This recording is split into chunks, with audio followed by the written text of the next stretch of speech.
یہ 15 اپریل 1985 کی ایک روشن صبح تھی۔ 8 بجنے والے تھے۔ دو بہنیں نجمہ زیدی اور بشریٰ زیدی نواب صدیق علی خان روڈ عبور کر کے سر سید کالج کی جانب جا رہی تھیں۔ یہ دونوں اس بات سے بے خبر تھیں کہ موت ان کے تعاقب میں آ رہی ہے۔ کراچی میں اس وقت نئے نئے سگنل نصب کیے گئے تھے، لیکن ریس لگاتی دو منی بسوں نے اشاروں کی پرواہ نہ کی اور ایک دوسرے سے آگے نکلنے کی دوڑ میں سگنل توڑتے ہوئے بشریٰ اور نجمہ کو ایک ساتھی طلبہ کے ساتھ کچل دیا۔ 20 سالہ بشریٰ زیدی تو موقع پر ہی جاں بحق ہو گئی۔ بشریٰ کی بہن نجمہ اور ساتھی طلبہ شدید زخمی ہو گئی۔ حادثے کا شکار ہونے والی طالبات کو قریبی واقع عباسی شہید اسپتال پہنچا دیا گیا۔ یہ واقعہ بظاہر ایک ٹریفک حادثہ تھا، مگر اس حادثے نے کراچی کو بدل کر رکھ دیا۔ جیسے ہی اس حادثے کی خبر سر سید کالج پہنچی، وہاں کی طالبات احتجاج کے لیے روڈ پر آ گئیں۔ قریبی واقع عثمانیہ کالج کے طلباء بھی احتجاج کے لیے جمع ہو گئے۔ بس نظر آتش کر دی گئی۔ مظاہرین کا مطالبہ تھا کہ بس ڈرائیور کو سزا دی جائے۔ جب پولیس کی حکمت عملی کام نہ آئی تو پولیس نے طلباء کو منتشر کرنے کے لیے آنسو گیس کے شیل فائر کر دیے۔ 80 سے زائد طلباء اسپتال پہنچ گئے اور پھر کراچی میں ہنگاموں کا ایک نہ ختم ہونے والا سلسلہ شروع ہو گیا۔ حالات پر قابو پانے کے لیے فوج طلب کر لی گئی۔ اگلے دن جب بشریٰ زیدی کی نماز جنازہ میں شرکت کے لیے کچھ طلباء بذریعہ بس اورنگی ٹاؤن سے آ رہے تھے تو بنارس چورنگی کے قریب مبینہ طور پر ان کی بس پر حملہ کر دیا گیا۔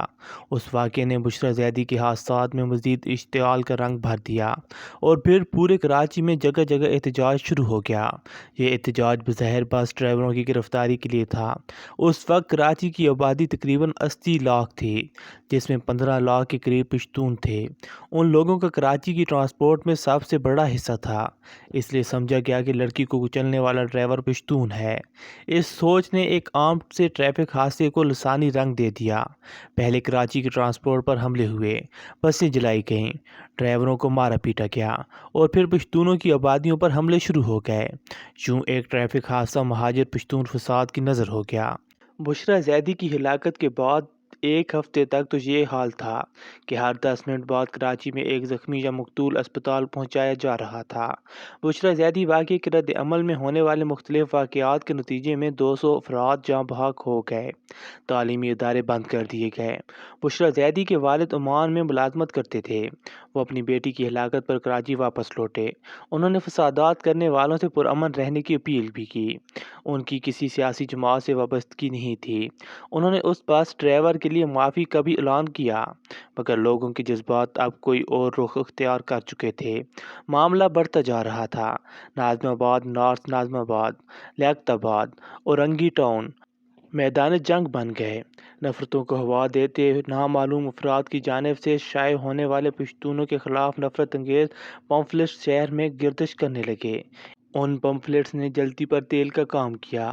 ان دنوں پہلی دفعہ نوجوانوں کے ہاتھ میں اسلحہ دیکھا گیا تھا۔ یہ اسلحہ ان کے ہاتھ میں کیسے آیا، آج تک اس کا پتہ نہیں چل سکا۔ 1990 کے بعد سے بشریٰ زیدی کی فیملی کا بھی کچھ پتہ نہ چلا۔ وہ لوگ شاید کراچی بھی چھوڑ گئے، مگر کراچی اس حادثے کے بعد آج تک نہیں بدلا۔ بشریٰ زیدی کے حادثے کے اثرات کراچی پر اب بھی باقی ہیں۔ کہا جاتا ہے کہ جس ڈرائیور کو پختون کہہ کر لسانی فسادات کا آغاز کیا گیا، وہ دراصل آزاد کشمیر کا رہنے والا تھا۔ اس کی قومیت کی تصدیق کی ضرورت ہی محسوس نہیں کی گئی۔ 10 سال جیل میں رہنے کے بعد وہ ڈرائیور بھی رہا ہو گیا۔ ان دنوں کراچی میں آل پاکستان مہاجر اسٹوڈنٹ آرگنائزیشن اپنی سیاسی شناخت کے ساتھ مہاجر قومی موومنٹ کے روپ میں سامنے آئی۔ بشریٰ زیدی کے واقعے کے بعد مہاجر قومی موومنٹ کی مقبولیت آسمان کی بلندیوں کو چھونے لگی۔ اس ایک واقعے نے کراچی کے لوگوں کی سیاست کو بدل کر رکھ دیا۔ مہاجر قومی موومنٹ کراچی کے لوگوں کی مقبول ترین جماعت بن گئی۔ کراچی میں فسادات کا وہ سلسلہ شروع ہوا کہ کراچی پھر کبھی نہ سنبھل سکا۔ ضیاء الحق کے بعد بے نظیر بھٹو وزیر اعظم بنے اور اس کے بعد نواز شریف، دونوں کو کراچی کی یہی حالات ورثے میں ملے تھے۔